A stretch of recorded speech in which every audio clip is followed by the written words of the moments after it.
Our correspondent reports from Estonia that in the place of a government crisis, we now have a crisis in the Foreign Affairs Ministry. The first information about the simultaneous firing of two deputy foreign ministers appeared in the Pavelet newspaper. The affair has reached scandalous proportions as Leonard Meri, the foreign minister, said that his order firing the two deputies was approved by the government in accordance with the law. Prime Minister Tite Vehi said at a press conference that this was not true, but the Estonian press is most interested not in the rules of the game but in its political background. The fact is that in an interview with Estonian television, Minister Meri said that he planned to appoint his old friend, who is now an advisor to the Minister Trevim Velista. He is supposed to have a hard line toward the so-called Russian question. This was the conclusion reached by negotiators between Estonia and Russia today. There are reports that the far-right Estonia committee stands behind him.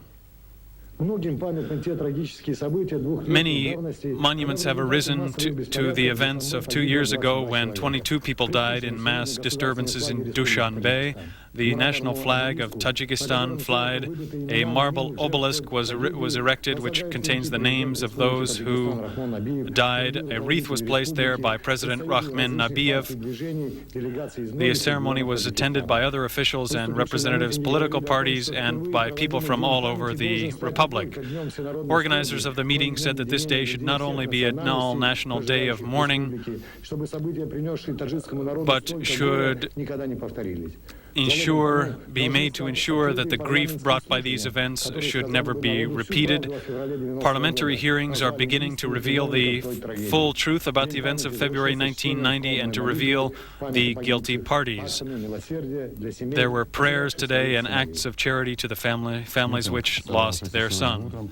The meeting today demanded the resignation of the government of Tajikistan, the re-elections to the parliament, and the punishment of the people who are guilty in the deaths of 22 people. Tajik President Rahman Nabiev has accepted an invitation to visit Iran. U.S. Secretary of State James Baker is in Dushanbe during his visit. He is in Ashgabat now, where he expressed concern that the Asian countries of the CIS should not follow the path of fundamentalism along the Iranian model. Today, Baker has already been in Yerevan in Baku on his long trip through the CIS. James Baker in Yerevan today said goodbye to the residents of the city. They wished him good morning and good day, but it was a very early morning for him because meetings continued late into the night yesterday, where James Baker held his promised press conference with Levon Ter-Petrosyan. They expressed their desire to deepen mutual ties between the U.S. and Armenia and emphasized their stabilizing factor in the region as a whole. Journalists were most interested in the leaders' views on the Nagorno-Karabakh situation. They expressed hope that the situation will be solved peacefully and expressed hope that the possibility for this has not yet been exhausted. Baker said he planned to discuss the Karabakh situation in Baku. Before he left, he visited the Yerevan marketplace. It was too early for a lot of products to be available, or perhaps this was just the lack of goods in general. He made some purchases, but the sellers did not want to take his $5. $5 is probably the highest price offered for a kilogram of pears yet in Yerevan. President Ayaz Mutalivov and other officials greeted Baker as he arrived in Baku today. They held negotiations behind closed doors at the level of an official delegation. The meeting, journalists said, continued longer than scheduled, apparently in the attempt to overcome the barriers of misunderstanding and attempts to reach a common ground. We discussed a wide range of issues, including the issues related to the Nagorno-Karabakh area and our ways of resolving this crisis. Expressing their satisfaction with the negotiations, the American side said that the issue of establishing diplomatic relations between the U.S. and Azerbaijan will be decided positively. The foreign minister, Kuliyev, met the honored guest at the airport in Ashgabat. From there, they went to the presidential palace, where there was a short meeting with President Nizayev. The eye-to-eye meetings, the one-on-one meeting, was postponed until this evening. The goal of the meeting, which was personal acquaintance and contact with the president, was achieved. Detailed discussions on the political and economic situation were not held because of a simple lack of time. James Baker will leave Dushanbe tomorrow morning. After a meeting in Washington with Turkish Prime Minister Demirel, President Bush said that U.S.-Turkish relations will widen and that the two countries will jointly engage in cooperation with the Transcaucasian and Central Asian republics of the former Soviet Union. Rushing goods through projects. Meetings with Russian diplomats have long ago come into fashion. Therefore, when Russian Foreign Minister Andrei Kozyrov appeared in Geneva at the Palace of Nations for a short appearance, there were no surprises, but still it garnered attention. Kozyrov specified the tasks of Russian diplomacy, including disarmament, human rights, relations between Russia and the outside world. These hot issues were the topic of the foreign minister's speech at meetings of the Disarmament Conference, the UN Committee on Human Rights, and the Geneva Institute of International Relations.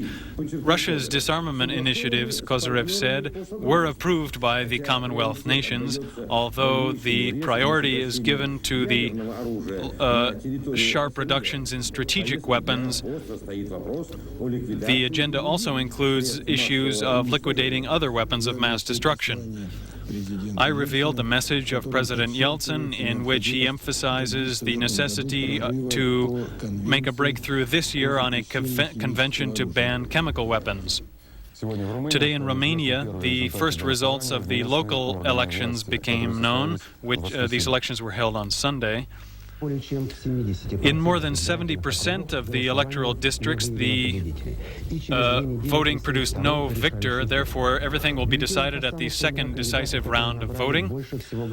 Most votes were gained by the National Salvation Front and the Convention for Democracy, which is composed of 5 leading opposition parties. At a press conference, the leaders of the opposition expressed their satisfaction. They said that the clear advantage of the Salvation Front in Romania is over, and a genuine multi-party system is emerging. They emphasize the need for unity in the opposition. However, there is a third factor, the trade unions. Trade union members are making economic demands. They accuse the government of destroying the economy. This, of course, could have an effect on the second round of voting. The majority of factions in the European Parliament have called on Algeria to renew the democratic process and avoid civil war. Speaking in Strasbourg, the representatives of the fractions criticized Algerian leaders for canceling the second round of parliamentary elections. As far as the United States will reduce their military presence in Europe, according to U.S. Vice President Dan Quayle. He said this is in the interests of Europe and America as well. The first archive microfilms about 7,000 German concentration camp prisoners have been transferred in Washington to the International Committee of the Red Cross. These documents were confiscated by American forces after the Second World War, and 20 years ago, the American government declassified them and gave them to the National Archives. The Red Cross will receive data on another 500,000 prisoners, said Red Cross President Elizabeth Dole. The information will be used for truly humanitarian purposes.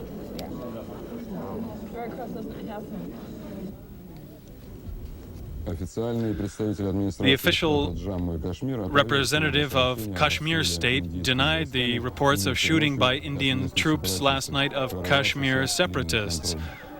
the control line was broken through. The troops opened a warning fire, thereby preventing 500 troops from entering the Kashmir side of the Indian side of the Kashmir Valley. Pakistani troops opened fire today, according to UPI, in an attempt to rebuke the 6 attempts to cross into Indian territory from Pakistan.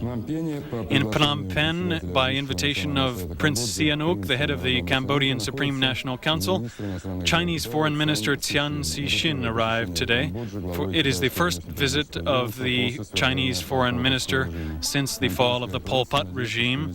This visit's goal is to promote peace agreements in Cambodia.